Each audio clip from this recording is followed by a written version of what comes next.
Halo teman-teman, apa kabarnya hari ini? Semoga Anda semua dalam keadaan sehat, penuh sukacita, dan tetap semangat. Bersama dengan saya, Ibu Julia Friska Marbun. Pada kesempatan ini, saya akan menampilkan sebuah media pembelajaran sederhana untuk siswa kelas 6 SD dengan materi perkembangbiakan tumbuhan. Secara umum, perkembangbiakan tumbuhan dibagi menjadi dua, yaitu secara generatif dan secara vegetatif. Nah, secara generatif yaitu perkembangbiakan melalui perkawinan yang dilakukan oleh tumbuhan berbiji. Sedangkan secara vegetatif yaitu perkembangbiakan tumbuhan yang terjadi tanpa perkawinan. Yang pertama, perkembangbiakan tumbuhan secara generatif. Perkembangbiakan generatif pada tumbuhan yaitu terjadinya pertemuan antara sel sperma dari benang sari dengan sel telur dalam bakal buah. Perkembangbiakan secara generatif dialami oleh tumbuhan yang mempunyai bunga atau tumbuhan berbiji. Nah, di sini ada contoh bunga. Bagian-bagian bunga yaitu ada tangkai bunga, dasar bunga, kelopak, mahkota, benang sari, dan putih. Tangkai bunga yaitu bagian bunga yang menghubungkan bunga dengan batang. Dasar bunga yaitu bagian ujung tangkai bunga yang agak membesar. Kelopak yaitu bagian yang menyelimuti bunga saat masih menguncup. Mahkota yaitu bagian paling indah pada bunga atau ini juga sering disebut hiasan bunga. Benang sari yaitu alat kelamin jantan dan putih adalah alat kelamin betina. Proses terjadinya perkembangbiakan generatif dimulai dengan terjadinya penyerbukan dan pembuahan. Penyerbukan adalah peristiwa jatuhnya serbuk sari ke atas kepala putih, dan pembuahan yaitu peristiwa bertemunya sel jantan dengan sel betina. Proses terjadinya perkembangbiakan secara generatif bisa saja melalui perantara penyerbukan, contohnya melalui hewan khususnya serangga, melalui angin, air, dan bantuan manusia. Ciri-ciri bunga yang penyerbukannya melalui perantara serangga yaitu mahkotanya besar, warnanya mencolok, mengeluarkan bau yang khas, dan menghasilkan nektar. Sedangkan ciri-ciri bunga yang penyerbukannya melalui perantara angin yaitu serbuk sarinya banyak, kecil, dan ringan. Yang kedua, bentuk kepala sari besar. Yang ketiga, bentuk tangkai sari panjang. Yang keempat, kepala putih berbulu dan terentang keluar dari bunga. Yang kelima, bentuk mahkota kecil atau tidak mempunyai mahkota. Ada 4 cara penyerbukan secara generatif, yaitu yang pertama, penyerbukan sendiri, yaitu apabila serbuk sari dari satu bunga jatuh ke kepala putih bunga itu sendiri. Yang kedua, penyerbukan tetangga, yaitu apabila serbuk sari dari satu bunga jatuh ke kepala putih bunga lain tetapi masih dalam satu tumbuhan. Yang ketiga, penyerbukan silang, yaitu apabila serbuk sari dari satu bunga jatuh ke kepala putih bunga lain yang tidak satu tumbuhan tetapi masih satu jenis tumbuhan. Yang keempat, penyerbukan bastar, yaitu apabila serbuk sari dari satu bunga jatuh ke kepala putih bunga lain sejenis namun varietasnya berbeda. Nah, itulah contoh perkembangbiakan tumbuhan secara generatif. Yang kedua, Perkembangbiakan tumbuhan secara vegetatif. Perkembangbiakan tumbuhan secara vegetatif dibagi dua jenis. Yang pertama itu vegetatif alami dan vegetatif buatan. Vegetatif alami yaitu perkembangbiakan tumbuhan tanpa bantuan manusia. Nah, sedangkan vegetatif buatan yaitu perkembangbiakan tumbuhan dengan bantuan manusia. Baiklah, kita bahas yang pertama, perkembangbiakan tumbuhan secara vegetatif alami. Perkembangbiakan tumbuhan secara vegetatif alami terdiri dari spora, akar tinggal atau rizoma, umbi lapis, umbi batang, umbi akar, geragi atau stolon, tunas, dan tunas adventif. Nah, yang pertama, perkembangbiakan tumbuhan dengan cara spora. Spora berbentuk seperti biji dan sangat kecil sehingga tidak dapat dilihat dengan mata saja. Spora dibentuk dan disimpan dalam kotak spora yang disebut sporagium. Contoh tumbuhan yang berkembang biak dengan cara spora yaitu tumbuhan paku, jamur, dan ganggang. Yang kedua yaitu akar tinggal atau rizoma.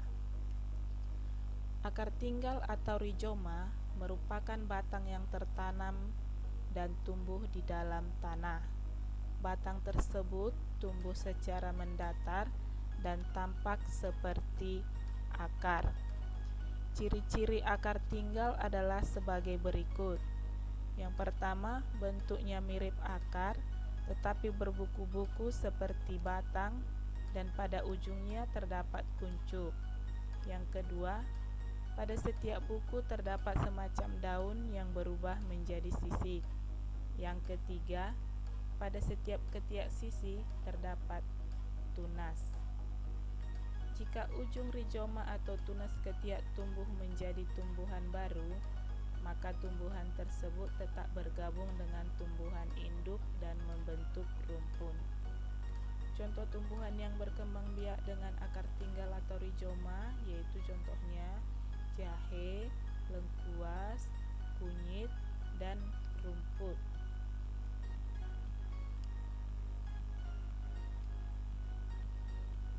Yang ketiga, umbi lapis. Umbi lapis terdiri atas daun yang mengelilingi cakram atau batang dan membengkak di dalam tanah.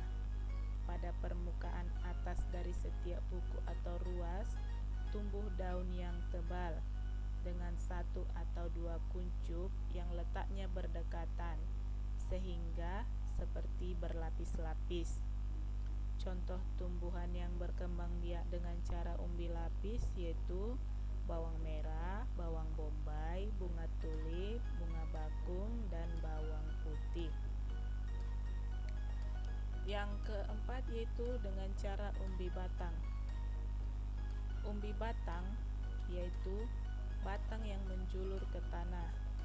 Ujung batang tersebut mengandung cadangan makanan, terutama zat tepung. Contoh tumbuhan yang berkembang biak dengan cara umbi batang yaitu ubi jalar dan kentang. Yang berikutnya yaitu dengan cara umbi akar. Umbi akar yaitu akar yang berfungsi untuk menyimpan cadangan makanan.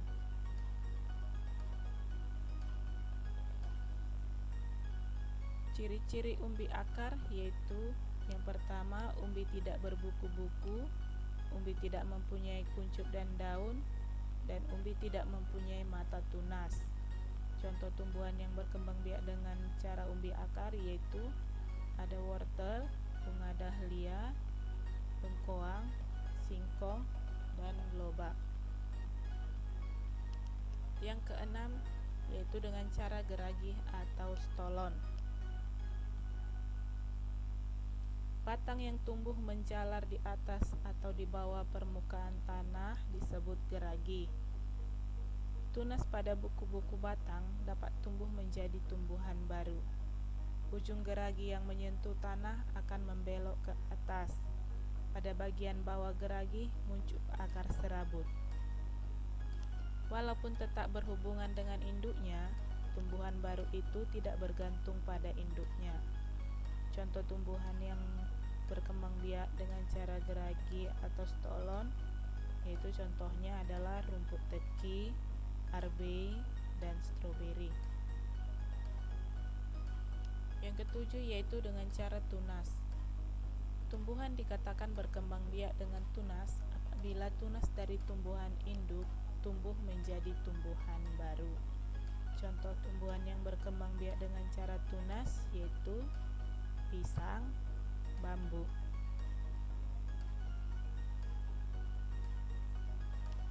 Yang berikutnya yaitu dengan cara tunas adventif. Tunas adventif adalah tunas yang tumbuh bukan dari ujung batang, tetapi muncul dari tepian daun. Tunas tersebut akan menjadi tumbuhan baru. Contoh tumbuhan yang berkembang biak dengan cara tunas adventif yaitu cocor bebek. Nah, baiklah, itulah contoh perkembangbiakan tumbuhan dengan cara vegetatif alami. Yang berikutnya yaitu perkembangbiakan tumbuhan dengan cara vegetatif buatan. Perkembangbiakan tumbuhan secara vegetatif buatan terjadi dengan bantuan manusia. Perkembangbiakan secara vegetatif buatan terdiri atas yang pertama mencangkok, yang kedua merunduk, yang ketiga menempel atau okulasi, yang keempat menyambung atau mengenten, dan yang kelima adalah stek. Nah, yang pertama mencangkok. Mencangkok adalah jenis perkembangbiakan vegetatif buatan yang dilakukan dengan menumbuhkan akar tumbuh dari batang tanaman yang dicangkok. Melalui akar tumbuh itu akan tumbuh tanaman baru. Hal ini akan memperbanyak tanaman dengan sifat yang sama dengan sang induk. Contoh tumbuhan yang dapat dicangkok misalnya alpukat, jambu air, mangga, dan sawo. Cara yang kedua yaitu merunduk. Merunduk yaitu dilakukan dengan cara membengkokkan cabang tanaman sampai menyentuh tanah, kemudian menimbun dengan tanah hingga mengeluarkan akar baru.